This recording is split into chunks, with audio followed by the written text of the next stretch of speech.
हर किसी को मुकम्मल जहां नहीं मिलता। ठीक है, अब मैं खुल के ये बोल सकता हूँ कि भाई इन्होंने बोला है, क्योंकि ये रहा सबूत। आपको क्या लगता है कि क्या चीज के बारे में बात करना चाहिए? पत्रकारिता के फील्ड में सर क्या चीज चुनौती आपको लगती है? वो देखो, पत्रकार साहब जा रहे हैं, आपकी रिपोर्ट बहुत अच्छी लगती है, बहुत ही बढ़िया लगती है। अब सिनेमा के सितारे तो है नहीं, मतलब मुझे पसंद करने लगे। जी। अब मेरे ऊपर ये बोझ हो गया, यू आर रॉन्ग, आप गलत बोल रहे हैं। तो ब्रॉडकास्ट बिल लाने वाली है कि चिंता ये भी है कि कहीं ये लाइसेंस राज को जन्म तो नहीं देगा। सरकार को अगर मेरा काम नहीं पसंद आया तो वो टैब बंद कर दे। जय हिंद, मैं हूं शकील आलम। आप देखना शुरू कर दिए हैं देश दर्शन। आज हमारी university Maulana Azad national Urdu university में एक कल्चरल कारवां हो रहा है, यानी जश्न अदब, जिसमें बहुत बड़े पत्रकार आ रहे हैं जिनका नाम है संकेत उपाध्याय, जो सत्ता से सवाल करते हैं बेबाकी से, जो दबे हुए को उभारते हैं, जो खबरों में खबर ढूंढते हैं। आइए इनसे बात करने की कोशिश करेंगे। आज हमारा सौभाग्य प्राप्त हुआ कि ऐसे जर्नलिस्ट से हम बात करने की कोशिश करेंगे। हमारा बात सिर्फ और सिर्फ जर्नलिज्म को लेकर होगा और कुछ नहीं। चलिए बात करते हैं। आपका रिपोर्ट देखता हूँ सर, आप किसी टॉपिक को कैसे चुनते हैं और रिपोर्टिंग करते हैं, तो उसमें स्रोत को कैसे सत्यापन करते हैं? सबसे पहले टॉपिक कैसे चुनते हैं? देखिए, बहुत तरीके के लोग बहुत तरीके की बात पहले बताते थे कि जो लोगों को पसंद आए, लेकिन लोगों को आप उनका वर्गीकरण कैसे करेंगे? लोग तो कई होते हैं। हो सकता है शकील भाई को कोई बात पसंद आए, मुझे कुछ और पसंद आए, इनको कुछ और पसंद आए, है ना? तो पसंद को आप कैसे डिफाइन कर सकते हैं? हर किसी की अपनी अपनी पसंद है। तो ये एक चुनौती लगी कि फिर उसके बाद ये हुआ कि उस समय लोगों के मन में ज्यादा से ज्यादा लोगों को प्रभावित करने वाला मुद्दा क्या है, उसका चयन। तो वो एक वर्गीकरण हुआ, वो एक क्लासिफिकेशन हुआ। इसके बाद आपने कहा कि आप सोर्स कैसे वेरीफाई करते हैं, तो उसके कई तरीके हैं। जैसे अगर आप किसी चीज पर कमेंट्री कर रहे हैं तो कुछ लोग अपने आप ही कुछ लिख देते हैं, जैसे कि अलग अलग माध्यम से कुछ लोगों ने अपनी अपनी बातें लिख दी, ट्विटर पे लिख दी या अलग अलग मंच पे लिख दी, एक बयान दे दिया। तो ये तो हो गया क्लियरली एट्रीब्यूटेबल सोर्स। शकील भाई को कुछ बोलना है, उन्होंने बोल दिया, अब मेरे पास प्रूफ है कि इन्होंने बोला है। तो अब मैं खुल के ये बोल सकता हूँ कि भाई इन्होंने बोला है, क्योंकि ये रहा सबूत। अब आती हैं डॉक्यूमेंटेड। उसमें क्या है कि अगर मेरे पास कोई दस्तावेज हाथ लगा है, उस दस्तावेज में लिखा हुआ है, तो वो अपने आप में एक सबूत हो गया। इसमें चेक ये करना होता है, खासतौर से आज के जमाने में, तो दस्तावेज नकली तो नहीं है। दूसरा, आपको ये चेक करना है कि जो आपने बोला है वो AI से जनरेटेड वीडियो तो नहीं है। तो ये सारी चीजें हैं, इसमें मोटा मोटा आइडिया मिल जाता है जांचने का तरीका। और इन सारी चीजों के बाद जो सबसे बड़ा तरीका है खबर चयन करने का, वो मैं समझता हूँ अनुभव से आता है। और वो अनुभव ये होता है कि आपको क्या लगता है कि क्या चीज के बारे में बात करना चाहिए। वो चीज अनुभव के साथ आती है, वो तुरंत नहीं आएगी। वो जब आप कई साल तक जर्नलिज्म कर लेंगे तब आपको ये लगेगा, आपका दिल आपको बताएगा मुझे ऐसे लगता है ये करना चाहिए। वो गट फीलिंग, वो आपका इमोशंस आपको डिक्टेट कर रहे हैं। लेकिन कभी कभार उसकी सुन लेनी चाहिए, क्योंकि जाने अनजाने में वो फीलिंग जो है वो कभी कभार सही निकलती है। सर, आप पत्रकारिता के फील्ड में बहुत साल से हैं, तो पत्रकारिता के फील्ड में सर क्या चीज़ चुनौती आपको लगती है? सबसे बड़ी चुनौती है अपने फर्ज से, ईमानदार तो चलो बहुत पावरफुल वर्ड हो गया, लेकिन अपने फर्ज से वफादार रहने। ठीक है ना? इससे मेरा मतलब क्या है वो मैं बता दूं।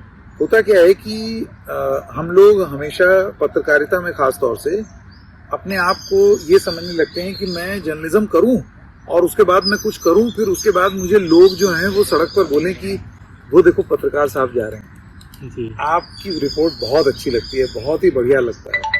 इस मोह में मरे चले जाते हैं पत्रकार। पत्रकार अपने और एक सेलिब्रिटी का फर्क भूल जाते हैं। बतौर पत्रकार आपका काम सेलिब्रिटी हो जाना नहीं है। बतौर पत्रकार आपका फर्ज ये नहीं है कि मैं फैंस बटोरूं। आप सिनेमा के सितारे तो हैं नहीं, आप समाज का एक आईना है, आप समाज की कुछ बातें कर रहे हैं। ठीक है? इसका मतलब ये है कि मैं कल को अगर अपने लिए कुछ बात कर रहा हूं या फिर समाज के किसी एक वर्ग के लिए बात कर रहा हूं, तो हो सकता है मैं किसी और वर्ग को नाराज कर दूं वो बात कहने। लोकप्रियता जब आप करने लगते हैं तो उसमें प्रॉब्लम ये होता है कि फिर अब क्योंकि आप सपोज मेरी मुझे पसंद करने लगे, अब मेरे ऊपर ये बोझ हो गया, क्या मुझे ऐसी बात बोलनी पड़ेगी कि मुझे शकील भाई पसंद करते रहें। तो ये तो एक्टर वाली बात हो गई ना, कि मेरी ऑडियंस मुझे पसंद करती रहे। हम एक्टर थोड़ी हैं, हम तो पत्रकार हैं। मुझे बात ऐसी करनी चाहिए कि अगर शकील भाई गलत कर रहे हैं तो मैं बोलूं यू आर रॉन्ग, जी सर, आप गलत बोल रहे हैं। तो ये एक चीज जो है ये सबसे बड़ी चुनौती होती है, और बाकी सारी चुनौतियां जो है वो सेकेंडरी हैं कि आप करप्ट हो जाएं, आप ये हो जाएं, वो हो जाएं, वो सब सेकेंडरी। सबसे मेन चीज ये है कि आप फर्ज से वफादारी कर पा रहे हैं या नहीं, और वो वफादारी का पैमाना ये होता है कि कहीं आप अपने लोकप्रिय बनने के चक्कर में जी, आप पत्रकारिता के जो बेसिक उसूल हैं उन उसूल से थोड़ा सा अलग हट गए हैं। क्यों? क्योंकि आप पॉपुलर होना चाहते हैं, आप चाहते हैं कि गली चौराहे में लोग बोले वो देखो वो जा रहे हैं, है ना। जी, ये इस चीज से बचना चाहिए। ये लोगों को जब मिलने लगता है तो ये एक ट्रैप है, जी, फिर आप उससे उभर नहीं पाते, फिर आप उसी में फंसते चले जाते हो। इसी वजह से इकोसिस्टम बनता है। हमारा तो मंत्र ही यही है कि बात वो कहो जो सही हो, लोकप्रिय नहीं, जी। क्योंकि पत्रकारिता ऐसी सीखी। तो, जो गवर्नमेंट अभी की है वो पॉडकास्ट बिल आने वाली है, इस पे क्या कहेंगे? ब्रॉडकास्ट बिल, हाँ, हाँ, पॉडकास्ट, तो ब्रॉडकास्ट बिल लाने वाली है। अभी उसकी सारी डिटेल सामने नहीं हुई है, तो पूरी तरीके से उस पर एक मत बना लेना कि यही होगा, जी, वो गलत होगा, क्योंकि हमें पूरी जानकारी नहीं।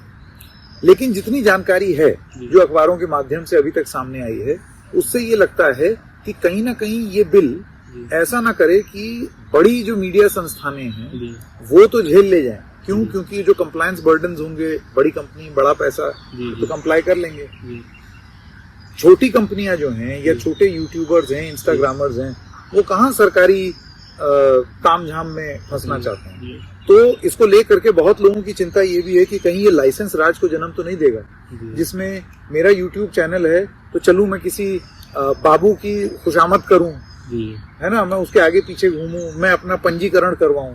और पंजीकरण भी इस तरीके से है कि मुझे चलाते चले जाना है तो मुझे रजिस्टर करना, जी, यानी कि अब रिस्पॉन्सिबिलिटी मेरी है कि मैं पंजीकरण जी। करूं, और वो पंजीकरण होगा या नहीं होगा उसका कंट्रोल और उसकी चाबी सरकार के हाथ में। सरकार को अगर मेरा काम नहीं पसंद आया तो वो टैब बंद कर दे, मुझे ऑफलाइन कर दे, फिर मैं कैसे अपनी बात आगे बढ़ूं। तो इस चीज को लेकर के चिंताएं बहुत ज्यादा हैं कि ये इंडिपेंडेंट मीडिया या डिजिटल मीडिया को कहीं नकेल कसने के लिए या कंट्रोल करने के लिए तो नहीं लाया जा रहा है। हालांकि मैं फिर एक बार दोहरा दूं, हमें पूरी जानकारी अभी तक नहीं प्राप्त है।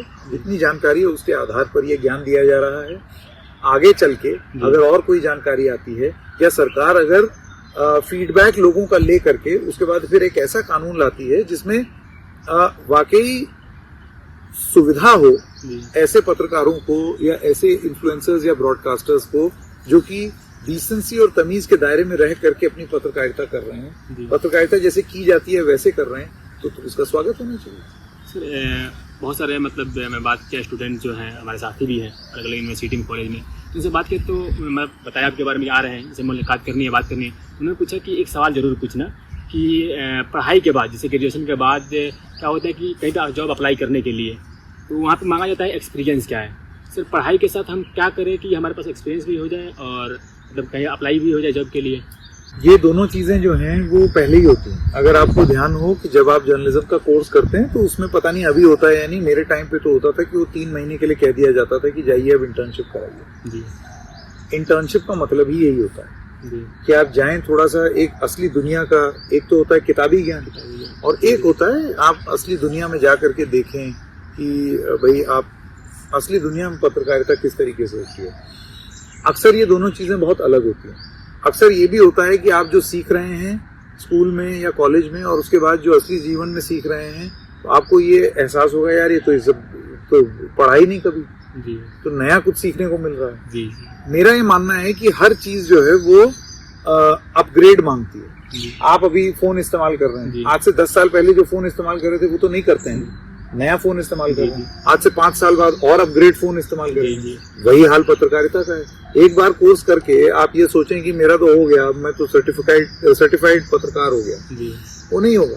आपकी नौकरी जो है वो आपको लगातार ट्रेन करती रहती है आगे के लिए, आप अपग्रेड होते रहते हैं। तो इस लिहाज से इंटर्नशिप करें और धीरे धीरे करके अपने लिए जगह बनाएं, जगह और पहचान अपने आप बन जाएगी। और नौकरी मिलना उसका कोई शोर शॉर्ट तरीका नहीं है दोस्त, ठीक है ना। कैंपस प्लेसमेंट हो जाए तो मेरा तो ये कहना है और रिक्वेस्ट है सारे स्टूडेंट से, पहली नौकरी जो मिले पकड़ो। हर तरीके का खराब या अच्छा वो अनुभव ही होगा और वो आगे आपको तय करेगा या तैयार करेगा कि मुझे क्या करना है या क्या नहीं करना है। जी।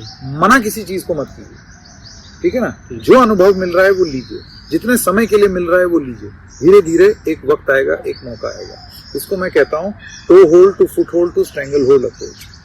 हैदराबाद में अभी हम हैं, हैदराबाद में मैं समझता हूँ कि वो बसें चलती होंगी, ठीक, जैसे दिल्ली में डीटीसी होता है, हैदराबाद में भी होगा, ठीक है।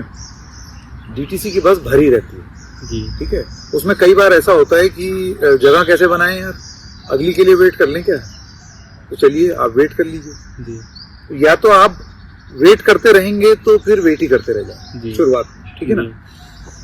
तो ये है कि गुजारिश करके कंडक्टर से आप बोलें कि भाई साहब हमें जरा टो होल्ड, मेरा अंगूठा रखने की जगह दो जी।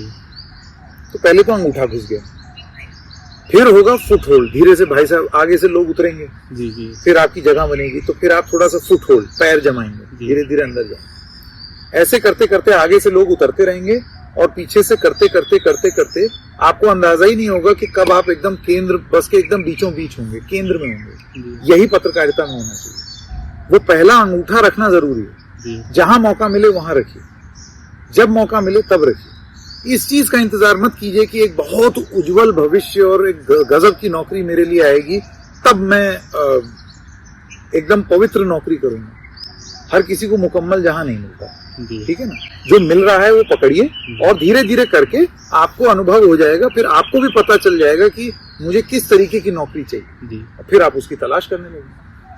शुक्रिया सर, आपको बहुत अच्छा लगा बात करके, थैंक यू सर। संकेत उपाध्याय NDTV और CNN न्यूज़ 18 जैसे कई टेलीविज़न में काम कर चुके हैं। करीब 2 दशक से ज़्यादा पत्रकारिता का अनुभव है। इन्होंने साल 2023 में NDTV को छोड़कर अपना चैनल द रेड माइक की शुरुआत की और अभी उसी पर इशारों में शो चलाकर खबर को दिखाते हैं। यह वीडियो आपको कैसा लगा कमेंट में जरूर बताएं, लाइक करके सब्सक्राइब करना ना भूलें।